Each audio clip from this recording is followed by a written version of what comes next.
Okay, teriyaki chicken. I think this is one of these very simple recipes that some people tend to overcomplicate just a little bit. But that's okay. One of the secrets to good teriyaki is using mirin and sake. You need these two ingredients because they give a sweetness. I mean, this is basically sweetened cooking sake. It's pretty cheap, low-grade stuff, but nevertheless, it's very prevalent in Japanese cooking. All right, so sake. Now, wait, let's talk real quick about our ratio. So we got sake, soy sauce, sugar, and mirin. And basically it's 1, 1, 1 and a half for your ratio. Now I happen to be using 4 tablespoons or a quarter cup. So quarter cup, quarter cup, quarter cup, and then I got 2 tablespoons of mirin. That's where the half is. So anyway, it's pretty simple. We're gonna mix this up. Put my sake in here. Put my soy sauce. Sugar.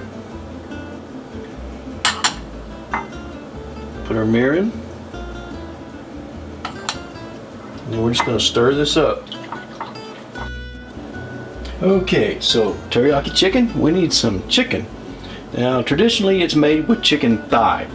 You would take boneless, skinless chicken thigh, get most of the fat off of it. But a lot of people like recipes made with chicken breast. So I'm doing this one with breast.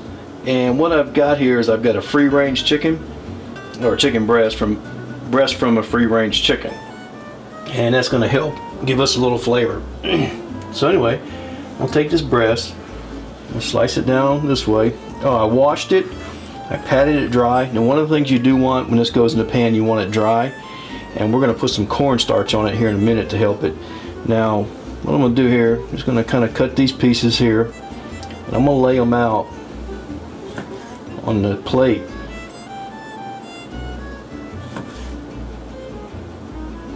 That way we can put our cornstarch on there in a little bit. So anyway, I'm just going to keep cutting these up. And see, that's pretty good sized pieces. It's not super thin like for a stir-fry chicken or anything like that.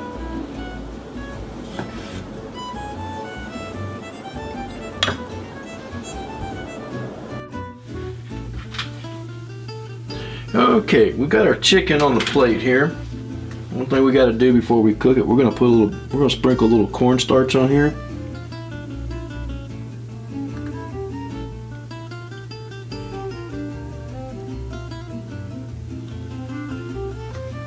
And we're just gonna mix this up. It's a light coating. It's not supposed to be a batter. It's just a light coating to help make sure that the outside of the chicken meat is dry. And then what we'll do, we'll mix this up. I'm going to do the other plate, and then we're going to take our teriyaki sauce and we're going to throw it in the microwave for a minute or two, and that'll help make sure that it's nice and warm when we put it in the pan, and it also helps that sugar dissolve really good. So anyway, let me finish battering up this other chicken breast and heating up my sauce. Okay, our wok is warming up pretty good. I've got my sauce out of the microwave. Everything's looking good. Now I'm using stir-fry oil today that I've made up.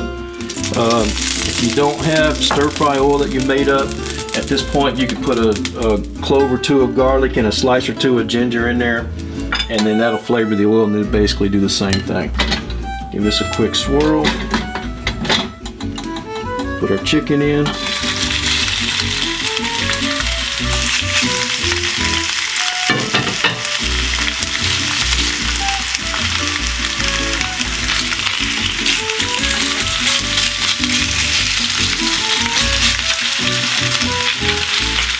Start putting a little color on our chicken.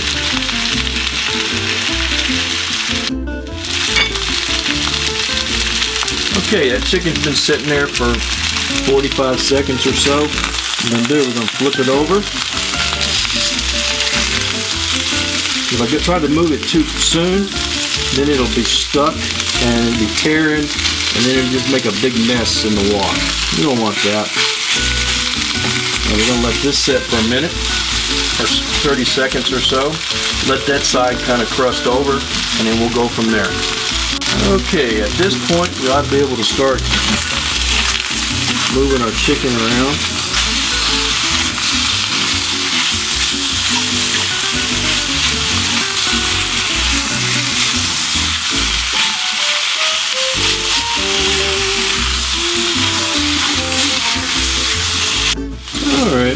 There we go. We're starting to do pretty good. If I don't add some oil, I need to go ahead and add my liquid.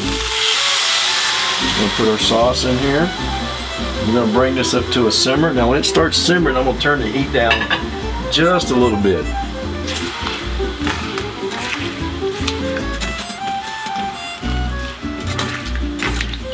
Because this chicken's nowhere near cooked right now. Alright, see now this is coming up to a boil pretty good. I'm going to turn the heat down just a little bit. I'm going to keep moving this around, but at the same time I'm scraping the bottom of the pan just a little bit. Because all those brown bits in the bottom of the pan, I want to get them up. And what we're going to do is we're going to reduce this sauce until it gets nice and thick. And that's going to get our chicken cooked for us. Oh man, yep. Okay, now this sauce is really thickening up. That's exactly what we want. Now if you want to rush the process, you could take a little cornstarch and water and mix those up and then pour that in, and then this sauce would thicken right up. But I like to just reduce it down. That way it cooks off more of the alcohol from the sake and you don't get that harshness from the sake, because this really should be a sweet dish. And see how that's starting to really stick to the chicken now? You could serve this over rice or however, or noodles. Look at there. That's what I'm looking for. So anyway, I'm gonna move this camera a little bit, and then we're gonna plate this up. I'm just gonna leave this sitting here on the burner, even though I got it turned off. It'll still continue thickening and get right to the point where I want. All right, let me see if I can get this on the plate without burning myself or making a mess. Oh man, that sauce is looking awesome.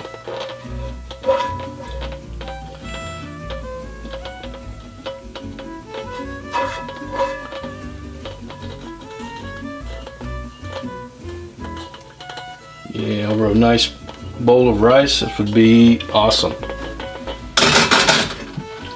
Now, turn it around because I got some sauce showing there. That's prettier, isn't it? We're going to garnish this with some green onions. I should put some sesame seeds on here, but I don't have any. Anyway, isn't that pretty? Okay, so how's it taste? I mean, I should know. Get some plenty of that sauce.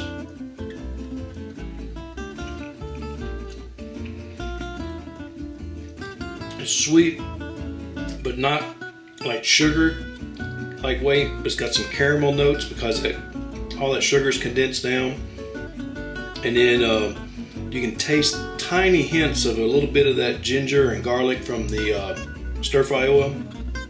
But this is good. This is a lot better than that stuff you're getting out of a jar.